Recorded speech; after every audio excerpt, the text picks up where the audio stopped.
Todos nós já um dia tivemos uma pedra no sapato, ou não? E quando temos uma pedra no sapato, ela faz doer.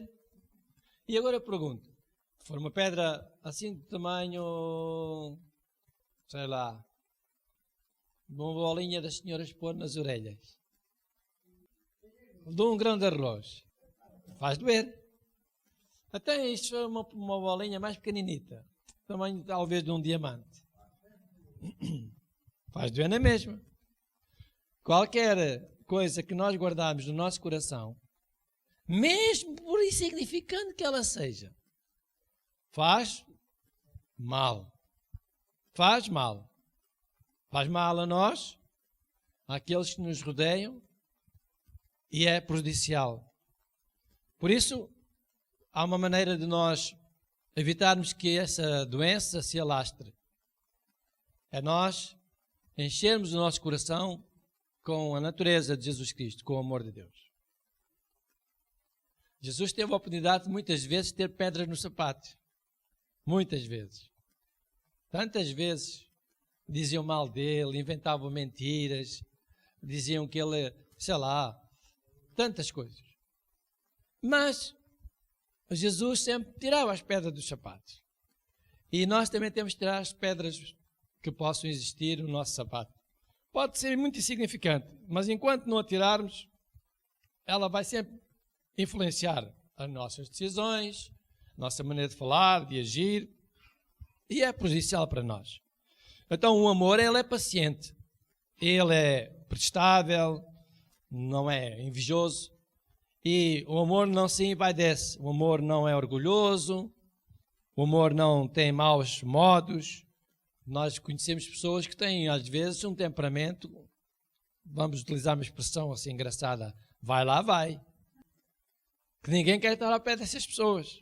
Pois o amor, uma pessoa que tem realmente amor, o mesmo tipo de amor que Jesus Cristo tinha, ele não tem esse temperamento. O amor não é egoísta, está sempre disponível para ajudar, para dar. O amor também não é irritadiço.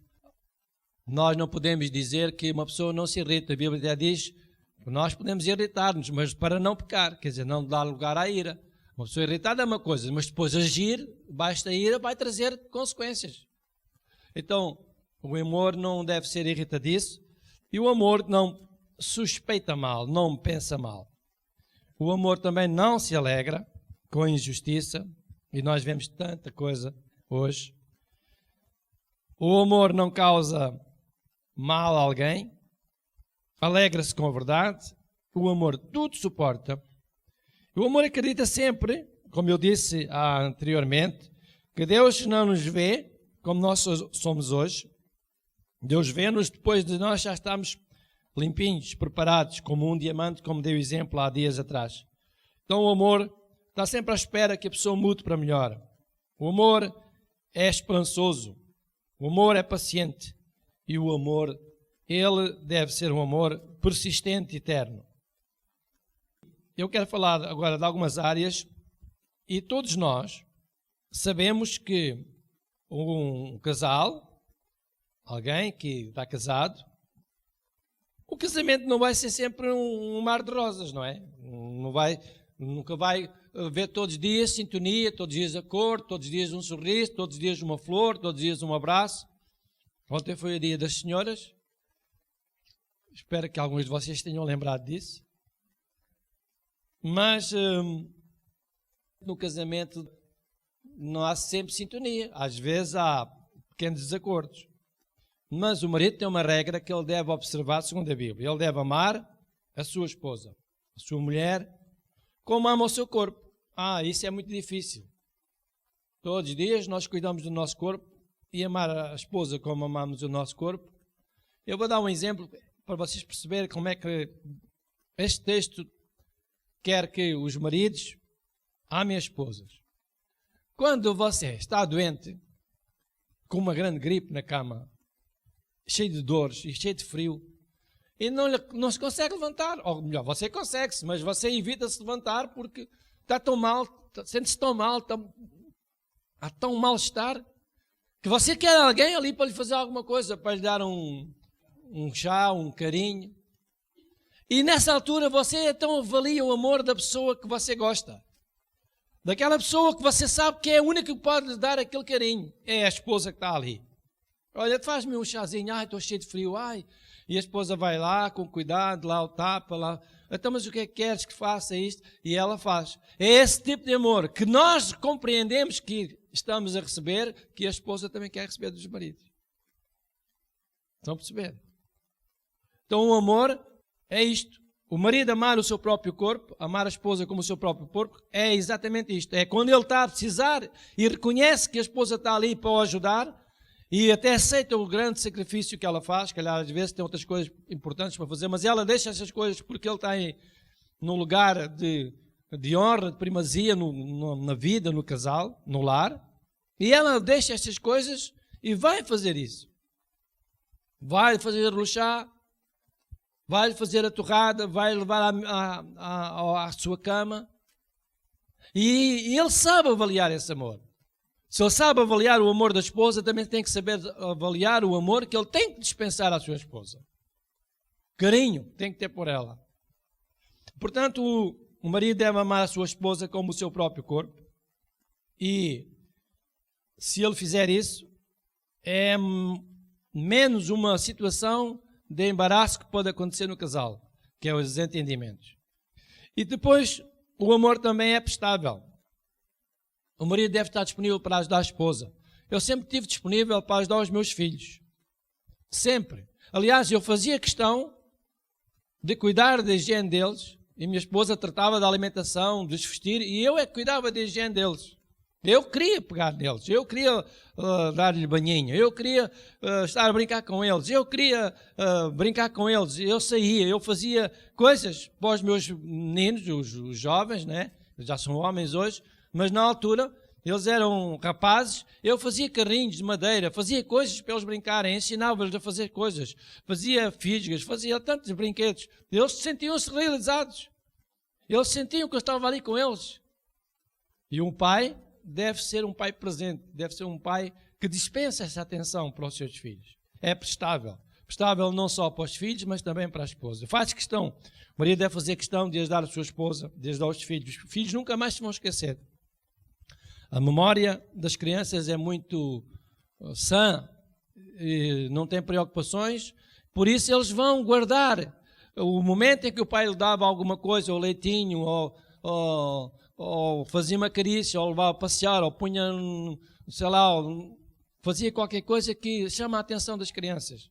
E isso traz laços importantes no lar, estabelece relacionamentos no lar que são difíceis de acabar, de serem quebrados. Em Efésios capítulo 5, por favor, abram a vossa Bíblia, Efésios 5, e versículo 28. Porque ninguém aborreceu a sua própria carne, antes a alimenta e sustenta, como também o Senhor a igreja. Aqui temos um versículo que servia muito bem para nós trazermos as nossas dádivas para a casa de Deus. Deus está a dizer que nós somos sustentados por Ele. É a verdade. Ele é que nos sustenta. Porque somos membros do seu corpo. E o versículo 33. Assim também vós, cada um em particular, ama a sua própria esposa como a si mesmo. E a mulher também deve reverenciar o marido, reconhecer o marido, reconhecer o valor dele, o carinho dele, a atenção que ele dispensa. Então é isso que nos revela quando nós temos amor. E evitamos que essas pedras, que às vezes são insignificantes, mas que estão lá, elas possam ferir-nos, as tais pedras no sapato. Porque elas aparecem sempre, mesmo sem nós querermos aparecem. Nós estamos a andar num sítio onde haja muita areia, também lá há muitas pedras, muitos beguinhos de pedra. Então nós estamos no mundo e é preciso saber lidar com estas situações. O casamento consiste em dar e não em receber. Não devemos fazer nada por ambição pessoal, nem por orgulho, mas com humildade. E há uma característica que um dos apóstolos mencionou, que é que nós devemos considerar os outros sempre superiores a nós mesmos. Se nós olharmos para as nossas esposas e falando para a igreja, para os nossos irmãos, tenham eles o cargo que tiverem na igreja ou não tenham um cargo, nós devemos considerar as pessoas, porque a experiência, a sabedoria é uma mais-valia e ela não se adquire de um dia para o outro. Ela adquire-se ao longo dos anos. E todas as pessoas têm a sua sabedoria, têm a sua experiência. Os mais novos têm a experiência das novas tecnologias e os mais antigos têm a experiência da vida que já viveram, dos momentos que passaram e que os fizeram fortes e resistentes a tanta adversidade. Por isso hoje os novos até se apercebem que hoje estão dependentes, muitos casais, estão dependentes até da sabedoria dos antigos, dos velhotes, porque eles, em alturas difíceis, eles souberam poupar e hoje os seus descendentes estão ali à mercê deles por causa dessa graça, dessa sabedoria, dessa inteligência que eles tiveram em alturas difíceis. Porque não é que os jovens tivessem pensamentos que fossem agora estar dependentes dos seus avós ou dos seus pais, depois de constituírem família, mas o mundo deu uma volta. As coisas viraram. E hoje os pais, que deveriam ter a sua pensão para irem sobrevivendo enquanto estivessem em vida, eles hoje estão a ajudar alguns dos filhos, dos netos. E porquê? Porque os seus avós, os seus pais, têm essa sabedoria, têm essa graça, esse entendimento, esse conhecimento que adquiriram com o tempo, com a idade. Às vezes a sabedoria das novas tecnologias ela é valorosa para quem está a viver no mundo tecnológico, mas no mundo do dia a dia nem sempre isso é prestável, nem sempre é uma mais-valia. Às vezes a experiência é mais importante. Imagina nós irmos para uma selva onde houvesse lá os indígenas e nós não tivéssemos medicamentos, nem conhecimento das plantas. Mas temos lá pessoas que não têm tecnologia nenhuma, que não sabem o que é um computador, nunca viram nada dessas coisas, mas eles sabem que a planta A ou a planta B, ela pode resolver certas determinadas infecções, pode fazer bem ao organismo. Eles aprenderam essa sabedoria com os seus antepassados. Portanto, todas as pessoas têm sabedoria, todas as pessoas têm graça, todas as pessoas devem ser reconhecidas e devemos considerar sempre as outras pessoas como valorosas, como importantes, independentemente do seu estado social ou até mesmo da sua idade. É importante que nós tenhamos uma atitude desta natureza. Filipenses capítulo 2, versículo 3. Nada façais por contenda ou por vanglória, mas por humildade. E depois a Bíblia diz, cada um, o que é que diz a Bíblia? Considera os outros superior a si mesmo. Isto é a natureza mais desejável que o cristão devia ter. Isto chama-se humildade. Humildade não é nós sermos pobrezinhos, desgraçados e infelizes. Humildade é nós sabermos valorizar as pessoas, independentemente do seu extrato social, da sua maneira de falar, da sua linguagem. Humildade é isso. Então, o apóstolo Paulo dizia que sabia ser rico e pobre, sabia ter fartura e ter pobreza, sabia viver.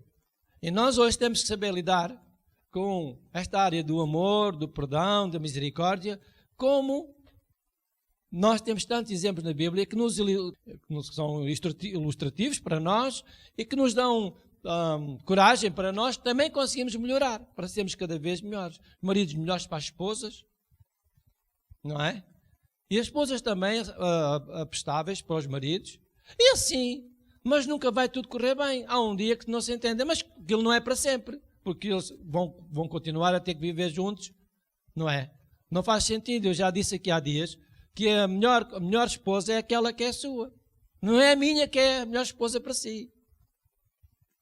É a sua esposa que é a melhor esposa para si. E o seu marido, eu não sou o marido, não sou o marido indicado por nenhuma irmã que está aqui.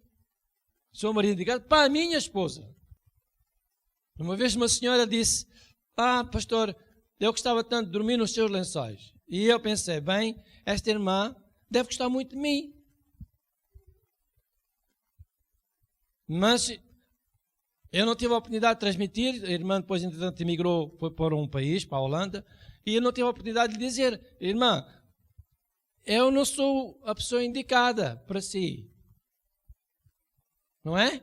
Faz-me lembrar aquela história em que era um casal que vinham à igreja e um moço olhava para uma moça e ela era tão vistosa, tão alegre, tão bem disposta, sempre bem arranjada.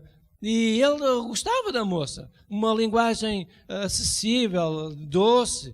E ele, o jovem, era solteiro, estava na idade de começar a construir a sua vida. Ele disse, mas Deus, eu orei a Deus para Deus me dar uma esposa.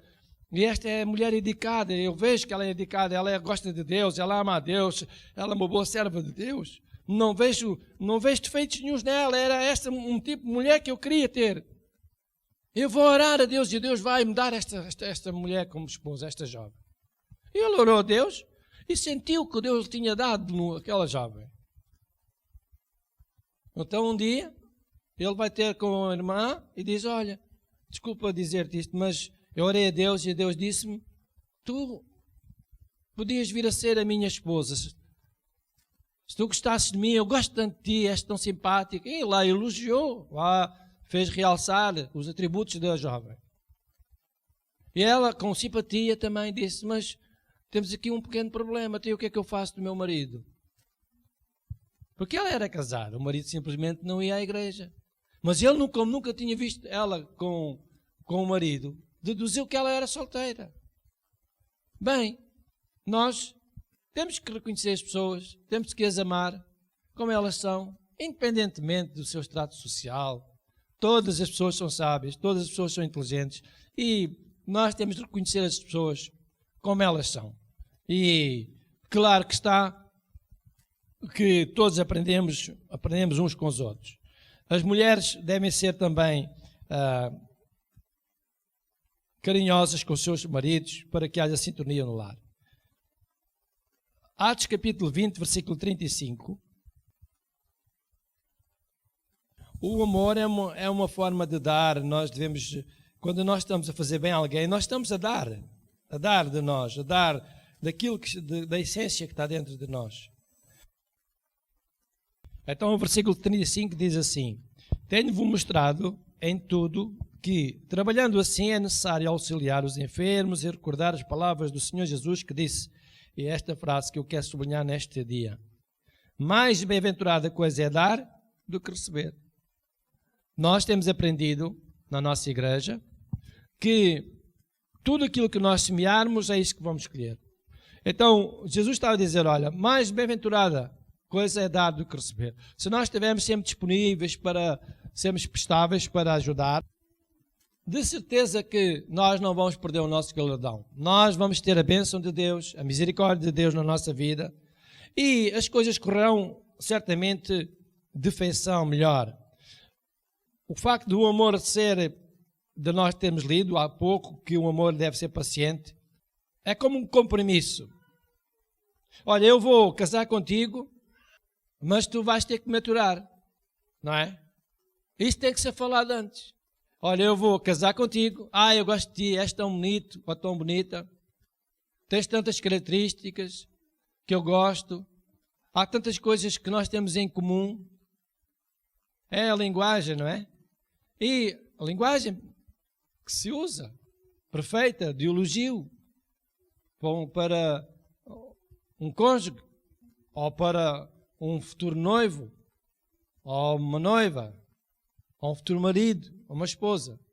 Mas há que dizer antes, olha, tu quiseres casar comigo, vais ter que aturar. Vais ter que ser paciente comigo. E ela deve ter a mesma liberdade. Olha, se tu quiseres casar comigo, tu vais ter que ter paciência comigo também. Não foi em vão que Jesus disse que a mulher não tem domínio sobre o seu próprio corpo, mas tem um marido. E o marido não tem domínio sobre o seu próprio corpo, mas tem uma mulher. Isto quer dizer que nós temos que nos completar uns aos outros. E há momentos da vida em que o marido, ele tem que suportar a esposa. E há momentos da vida em que a esposa vai ter que suportar o marido. Só assim é que se está a manifestar a paciência de cada um. Porque se ele sai de casa e diz, eu vou-me embora porque eu não estou para estar a ouvir, não estou para estar a aturar, era o que faltava. Acordaste mal disposta, eu não estou para isto, vamos já embora.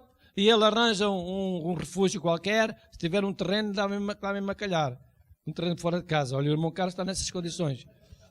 Não está a ouvir a esposa, vamos embora. Eu vou para o terreno, eu já venho. Está a ver a paciência dele. Ora, está a ver. O outro é porque tem um hobby, é pescador. Espera aí, já te digo como é que é. Eu vou ali, vou apanhar ar, vou ali. O outro é corredor, o outro é motorista, o outro, seja o que for, uma coisa qualquer. O outro é paraquedistas. E cada um tem o seu refúgio. Mas essa não é a forma indicada. A forma indicada não é nós fugirmos. É sermos pacientes. Olha, vamos lá aqui conversar. Vamos lá ver como é que a coisa vai funcionar. Vamos lá. E se nós formos pacientes, estamos a cumprir este princípio que Deus instituiu. E depois quero falar da fidelidade. O amor, a vontade de Deus é que nós sejamos sempre fiéis. O casamento é um relacionamento único e tem que haver um compromisso, o estado de fidelidade entre os cônjuges, entre os elementos da família, quer com o cônjuge só, marido e esposa, mas também depois tem os filhos. Tem que haver fidelidade, tem que haver uma conversa franca, aberta para com os filhos. Não se pode esconder coisas aos filhos, porque mais tarde eles vão dizer, andaste-me toda a vida a esconder isto. Não me disseste a verdade, mentiste-me. E isto magoou-me. E nunca mais se vão esquecer. Não, nós temos que ser francos para os nossos filhos. Olha, o pai pode comprar, não pode comprar. O pai tem este compromisso agora e não pode comprar isto. Ou o pai não te dá isto porque tu não estás em idade ainda de ter essas coisas, porque a tua experiência é pouca nesta área.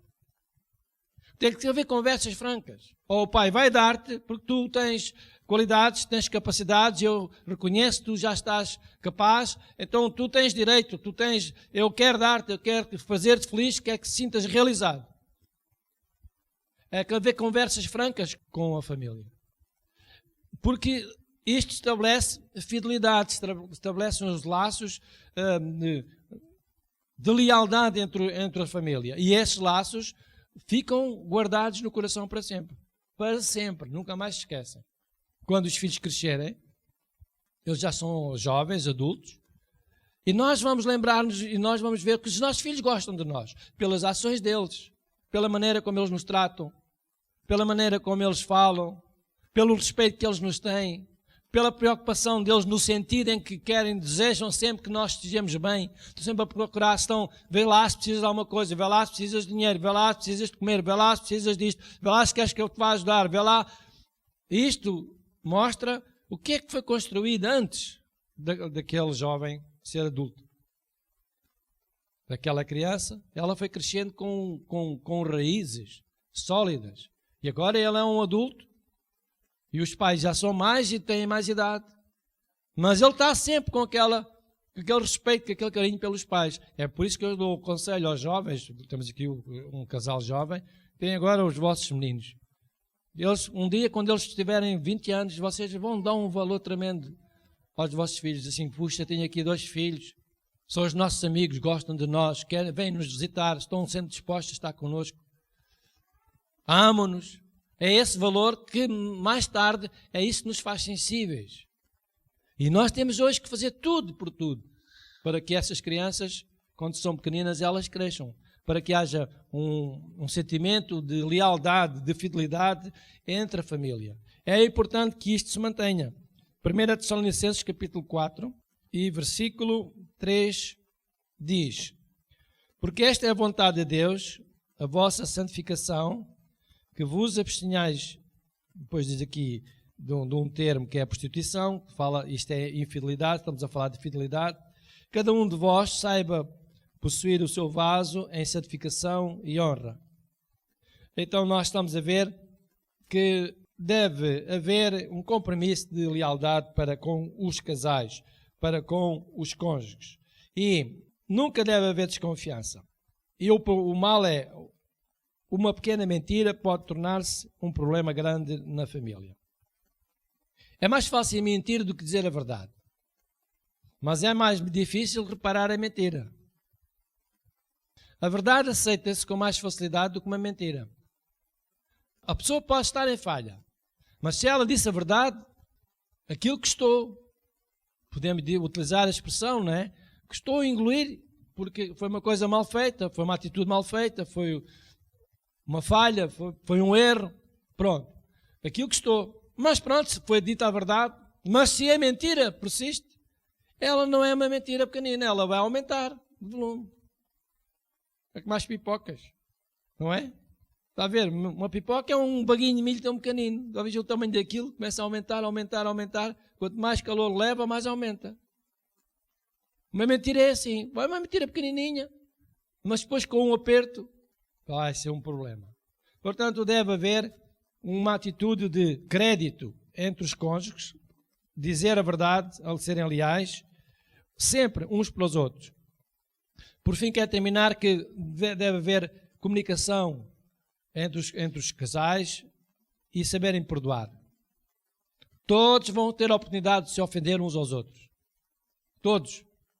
Os maridos vão ofender as esposas vão ofender os maridos, mas nós temos tempo para perdoar.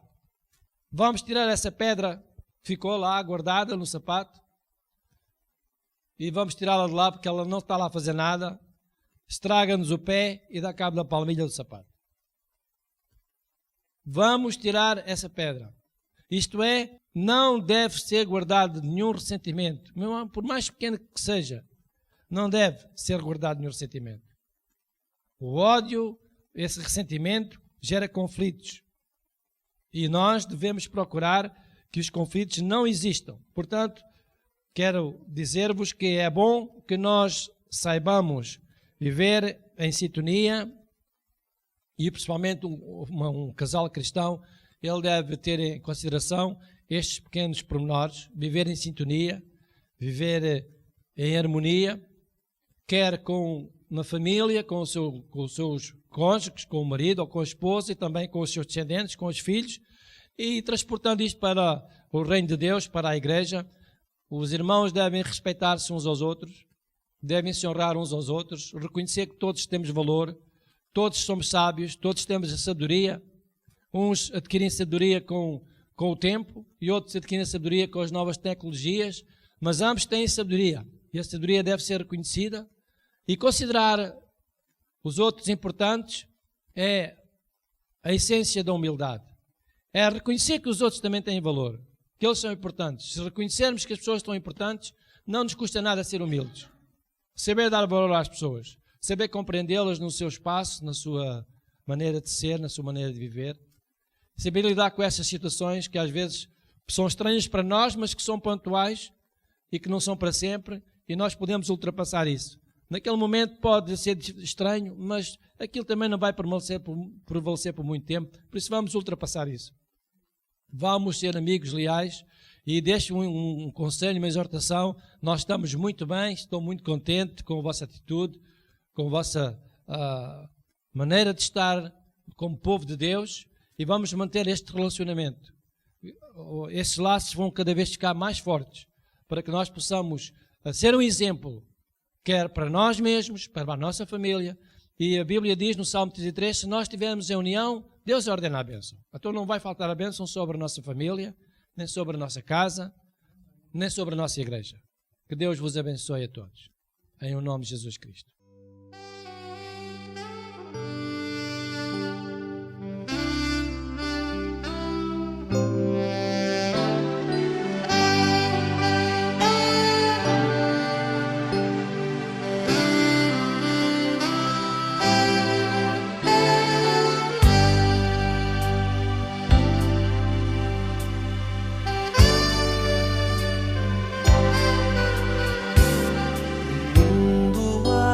Passar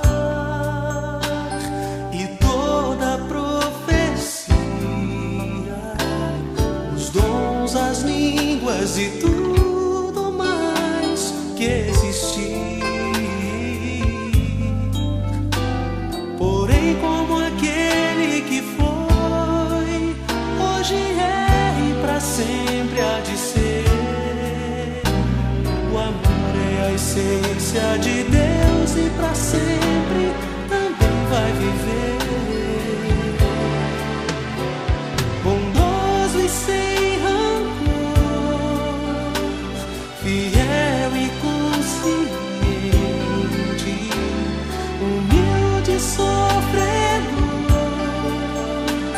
espera tão somente,